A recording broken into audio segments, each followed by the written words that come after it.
So, beta dear children, once again, beta very good morning to all, and rather welcome you all in this class. Beta. Now it is fully visible, I think. Yes, and beta backlights, please switch on. As per our beta previous discussions, beta, I hope we have completed up to our energy energy levels which we have completed regarding the uh, Lyman series, Raman series, Paschen series, bracket. Yes, we have also calculated with the longest as well as the shortest wavelength. Regarding the longest wavelength beta, we were having the case of N2 just the starting number beta, and for the shortest one N2 was taken to be infinite. Now, Vite, before I proceed further with the new discussion, Vite, uh, let me remind you of the energy of the electron in terms of its fine structure constant, alpha. Energy, we already have derived it to be equal to beta. You remember the expression for the energy or not, beta? It was minus k square 2 pi square me4 upon m square h square. Very nice. So this is between minus check करिए साथ साथ k square 2 pi square me4 upon m square and h square. Please bete check it whether it is there or not.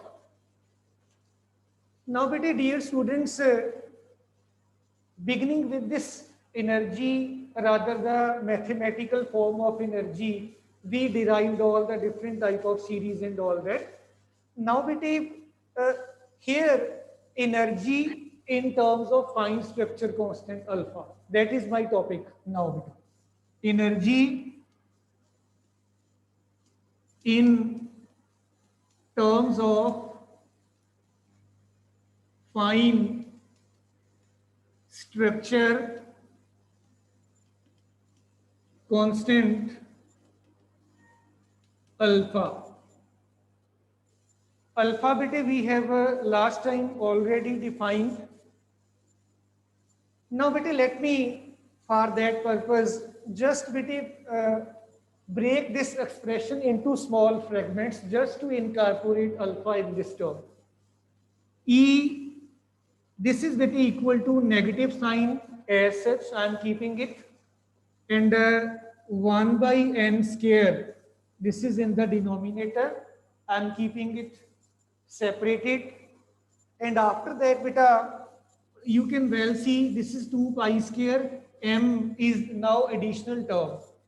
I will keep m as such, and beta 2 pi square as such, and here I have e4 upon beta n square and h square. I think all the terms are covered. Now beta, furthermore, k square is left beta. This is k square. It must be there. Now beta, furthermore, I will be just multiplying it by c square and dividing by c square because we know that it is there present in alpha. Let us rather modify this expression. Before I substitute for c beta, I am just brushing up this term once again. M beta, I am keeping it as such, and see this beta k square. I can write it as 1 by 4 pi epsilon naught complete square beta. It can be mentioned like this because we know that k is numerically equal to this. And here all, I can also write that it is equal to E4 divided by n square. Again, this is coming additional. It is already there. It is beta h square upon, I have 2 pi square with me. Here, this is the square of E, this is the square of K, this is the square of H. In the denominator, I need the square of 2 pi. And if I make the square of 2 pi, it will be 4 pi square, but I have only 2 pi square. So I write 4 pi square and at the same time I multiply it by 2 in order to just have the adjustment of the terms. So we can furthermore beta still modify this in this form. This is equal to beta, you can see after adjustment of the terms, here it is 1 by n square, m I am keeping as such, and here beta I will try my level best to take it into this bracketed term that we defined last time in terms of alpha. So beta dear children, I can write it as e square upon 4 pi epsilon naught, and here it is h upon 2 pi complete square, and this 2 is left now beta. I will just write it over here. I think we are justified it, in writing so. Let me take you further with this discussion ahead. E, this is then beta, here beta one term regarding the alpha is still missing, C. You can check in the expression for the alpha there was C also, and we don't have C over here. I will multiply by C, so I will write 1 by 2 m n square in the denominator, c square, this is additional c square I am substituting or putting over here, and beta dear this is e square 4 pi epsilon naught h upon 2 pi complete square, and I need more space here.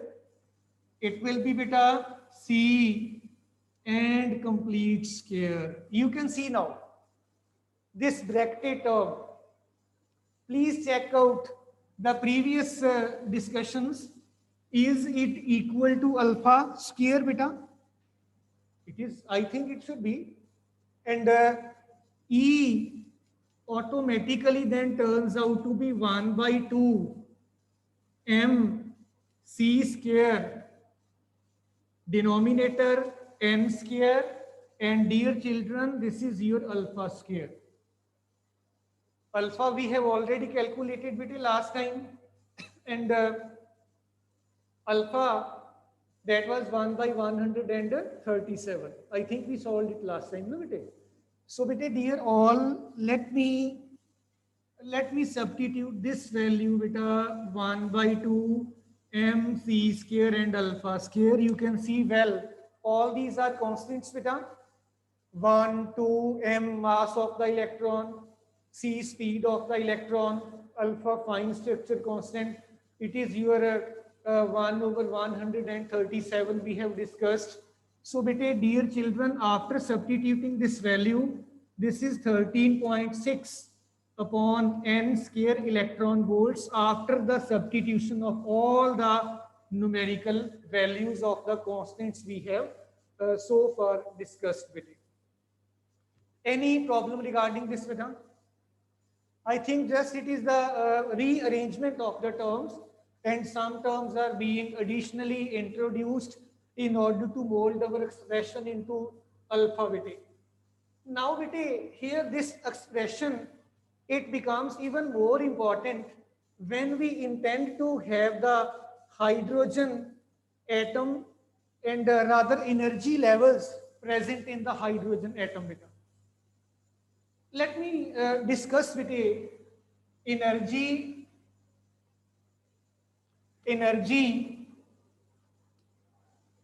levels of hydrogen atom beta.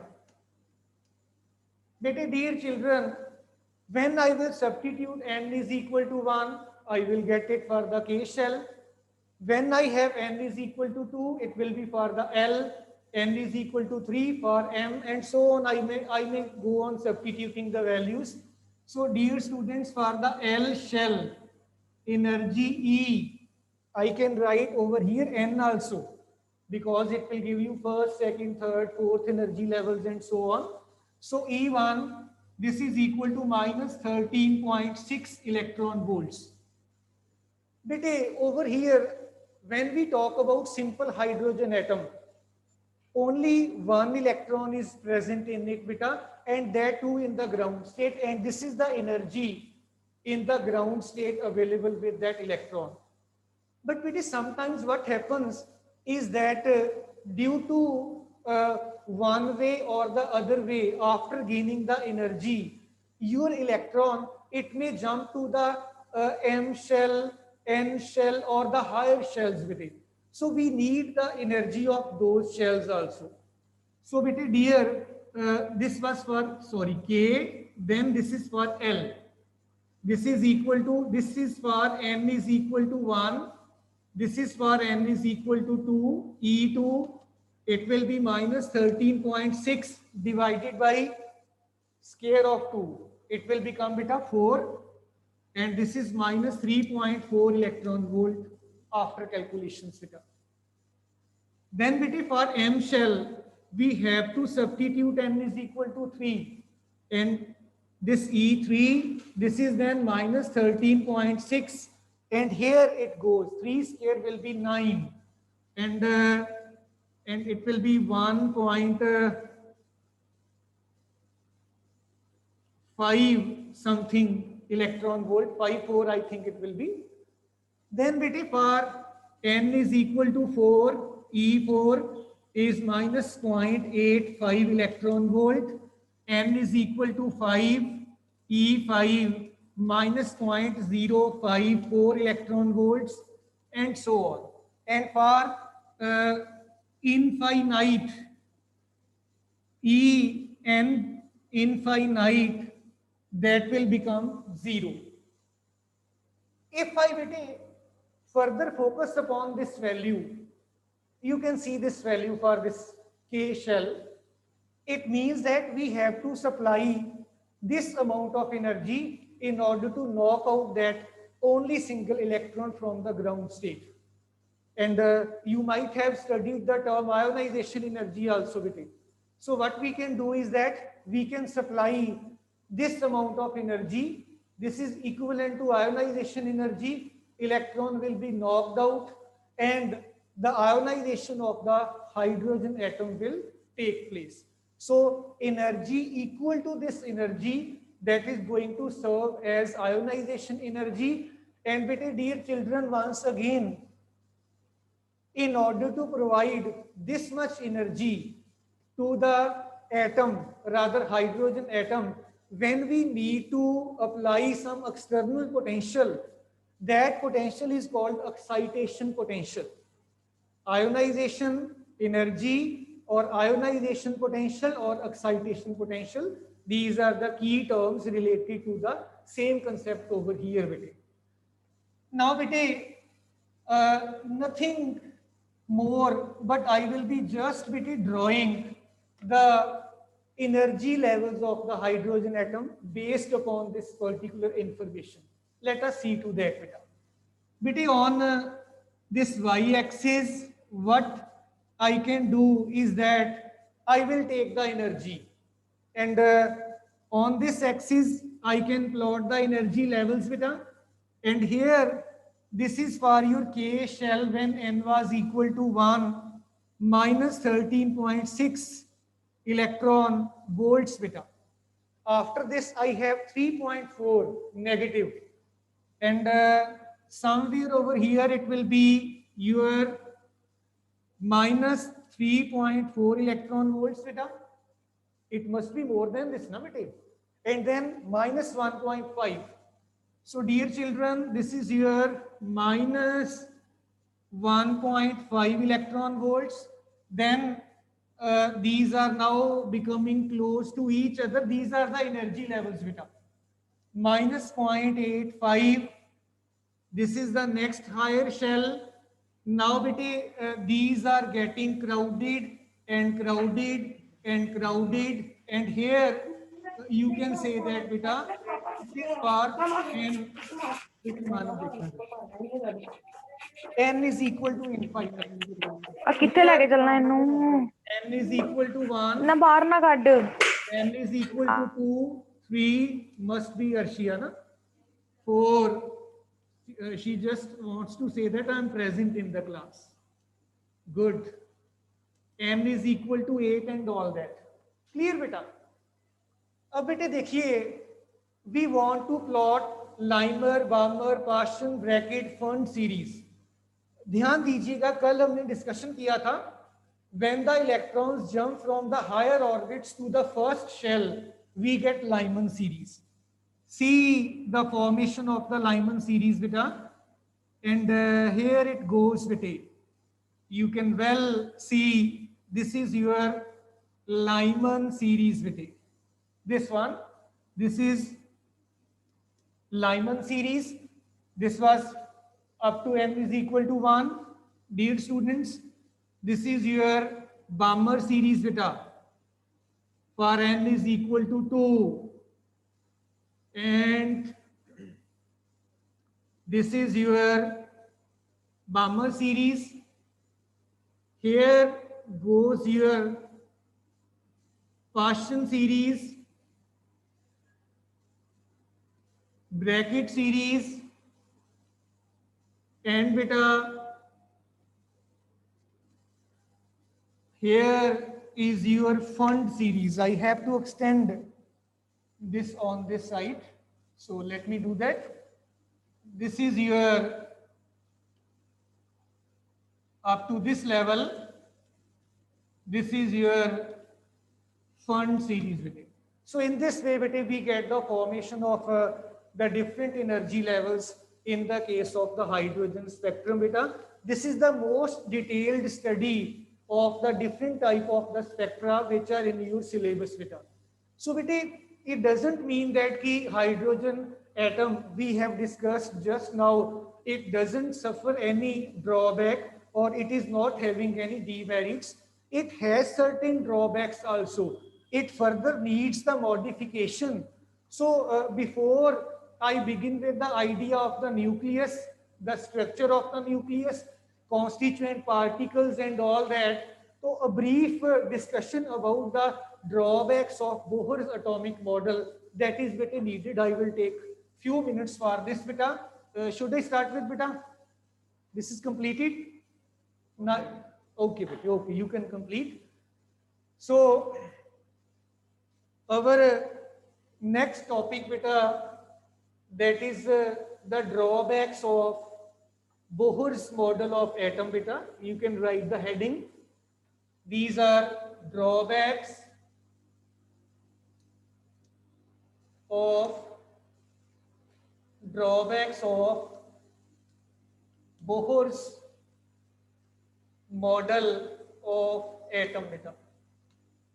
बेटे सबसे बड़ा drawback, किसी competition में मैं ये question देखा भी था, very first one, the drawback is that बेटा we always talk about circular orbits, बेटे we in our so far discussions have said that circular orbits, always circular orbits, but at the same time elliptical orbits are also possible. Then why do we focus unnecessarily on the circular orbits? That is not clear on the basis of this model, beta. So first drawback is, beta, why we choose circular orbits while elliptical orbits are also possible is not clear. Bohr gives no indication on this fact, or not at all. This is justified that why do we take circular. Second drawback, beta, when we talk about the spectral line, जैसे we last time discussed that when the electron jumps from the higher to the lower state, energy is given out. We analyze that energy. And beta, dear students, you are aware of the fact that energy is equal to h into nu, and nu is equal to c upon lambda. energy means certain wavelength present in the outcoming radiation. So when beta the spectrum of the hydrogen atom is analyzed under a high resolving power instrument, that is we resolve or we magnify, you can say, that particular image of the spectrum, then that beta line that is not explained on the basis of the Bohr's model of atom. Actually what happens is that beta under high resolving power spectrometer or some other device, that single line that appears to be made up of small, so many lines. This is not justified or made clear by Bohr beta. So we can say that beta, when the spectral line of hydrogen atom is studied under a high resolving power instrument, comma, the justification is not given by Bohr. So this is the second drawback beta. Third beta, as just now I talked about beta, small spectral line, it does not indicate about the relative intensities of the spectral lines beta. No information, no information about the relative intensities of spectral lines. कोई line जो है that may be bright, the other line may be less bright. Why it is so? That is bit not made clear by Bohr. And bit furthermore, fourth point is that beta, it is applicable, this model is applicable rather for hydrogen and hydrogen like atoms only. This model of atom is applicable for hydrogen and hydrogen like atoms only. Higher number of electrons if the atoms possess, it is not applicable over there beta. Fifth beta drawback the Bohr's model of atom suffers from is that beta, Bohr's model gives us no information about the time an electron spends in the given states beta. So we can say that beta, this model of atom gives no information about the time spent by an electron in a given state. And beta, last demerit is that beta, arrangement of the electrons in the atom. We have been continuously studying so far that it is 2, 8, 8, 18, 18, something like that. And furthermore, if you go far with the electronic distribution, you say that it is S, P, D, F, and so on. Now, according to some rule, we, maybe Pauli's exclusion principle or something other, we divide the number of electrons into the different orbits or shells with it. Here, Bohr's no idea about the arrangement of the electrons in the atom. So, last beta iska demerit hai, it gives no idea about the arrangement of electrons in an atom beta.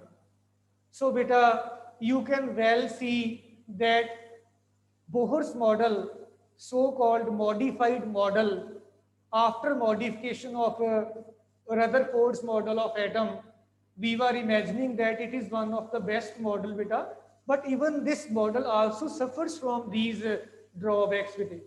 So with the passage of the time beta, the development for the new models that is always happening side by side. So these drawbacks actually, these are the guiding path for the new models with it. So in spite of such drawbacks beta, we continue to use this model as such beta. And certain limitations are always there, but we make use of this beta. So beta, with this all, our chapter's first part, the part including the atom, that is now beta complete. Now beta, I directly switch over to the nucleus. So before I start with the nucleus, its constituents and all that, if any problem up to this atom is there beta, you can ask that. It's all well clear. Nice beta, good. Let us begin with then beta, further nucleus beta. This is the second part of our chapter, nucleus. Let us have this discussion beta, nucleus. Nucleus. Sometimes beta, we often or we sometimes come across some sort of diagram made on the book for the nucleus, and that diagram shows that there is a sort of spherical boundary. In the boundary we have protons, neutrons and all that. Always keep one thing in mind that beta, nucleus has no sharp boundary.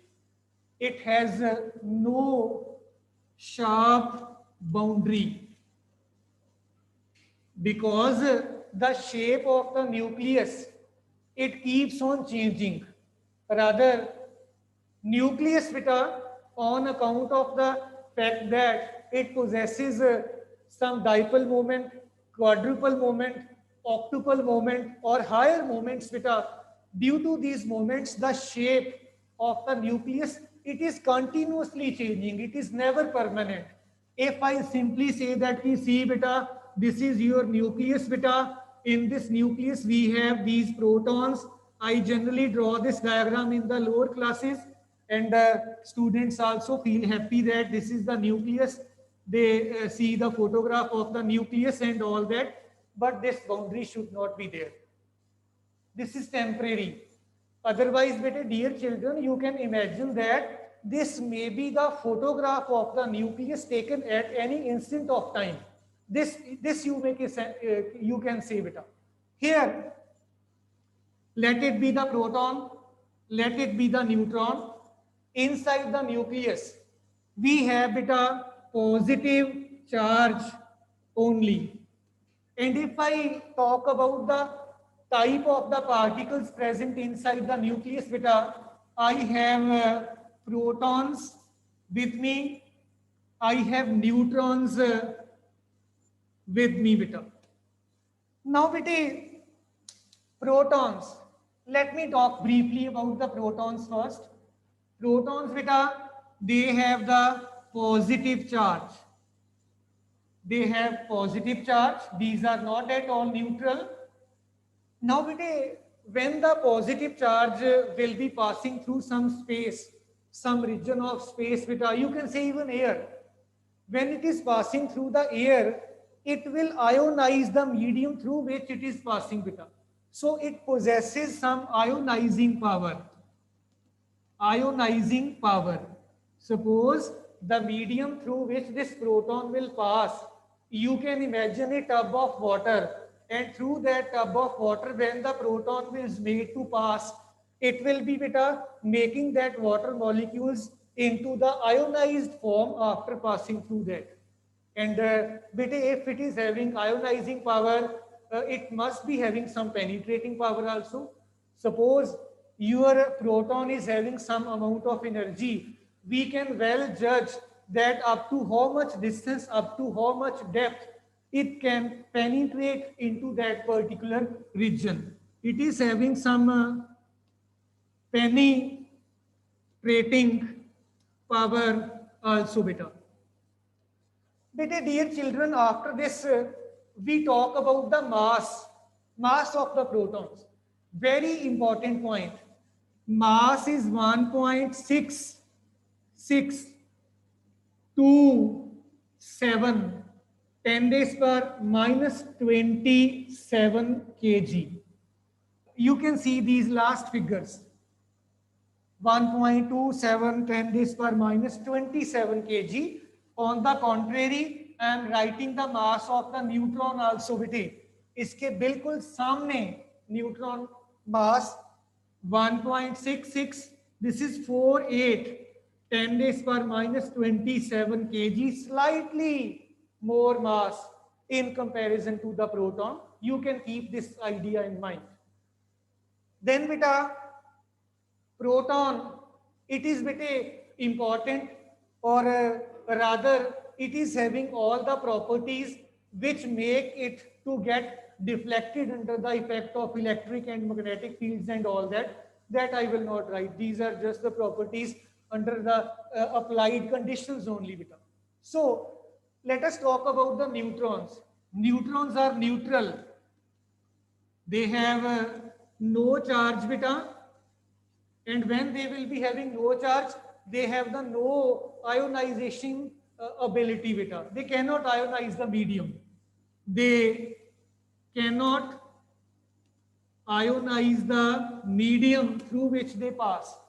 They have more penetrating power in comparison to the protons, beta, because their energy is not lost in ionization process.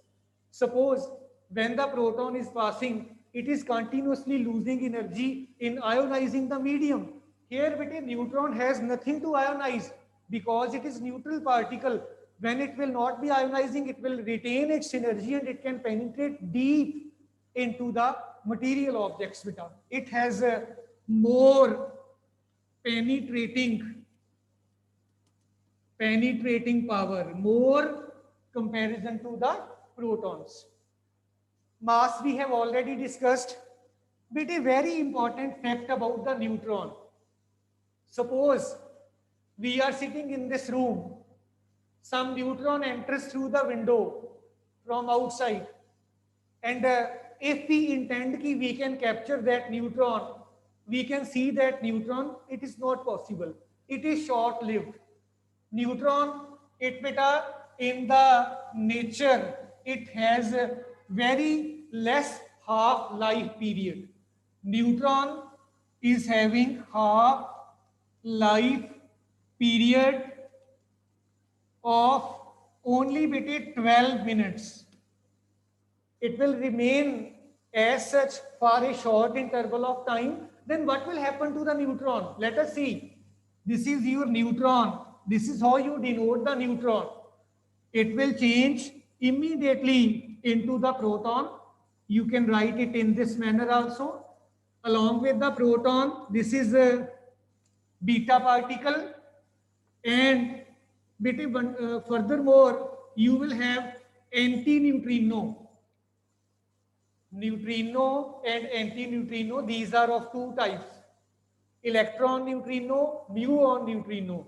That we will talk somewhere else, beta. So you just say that it is your proton. This is your beta particle. Loosely speaking, you can call it as electron also. And it is your antineutrino. Bar indicates anti. Antineutrino, these are subatomic particles along with some amount of energy. So what will happen, that neutron will change into proton and we will not be getting that captured as such. We will say that there is no neutron as such. This reaction is itself very important. That is why I have written this reaction. Sometimes this reaction is asked. this reaction is also equally applicable in the emission of the beta particles also beta. Now we take a brief discussion about the representation of the nucleus, that how we can represent with the help of the symbol the nucleus, and how we can count the number of nucleons. A new word I am speaking, nucleon. Proton, neutron. These were the two particles which were independent of each other, separate from each other. Collectively speaking, protons and neutrons, collectively these can be called as beta the, yes, yes beta. So let us say beta, this is the symbol of your nucleus state, ZA. This is your chemical symbol. Z is indicating beta number of protons, and beta A, this is also called atomic number. You have studied already. Atomic number. A is called your mass number. Dear all, A is equal to number of protons plus number of neutrons. So beta, number of neutrons, this is equal to mass number minus Z. So in this manner, you can calculate this also beta. Let me take one example. Suppose I have some atom, say oxygen 815 is there. This state of the element I am taking, it is having number of protons to be equal to 8. This is also called atomic number. This is 8. Mass number, this is 15. Number of protons on neutrons collectively 15. Number of neutrons 15 minus 8. Number of neutrons will be 7. So this is the brief way to calculate the number of protons, neutrons, and all that beta. So with this beta, our time is over. We will begin next time with the discussion ahead.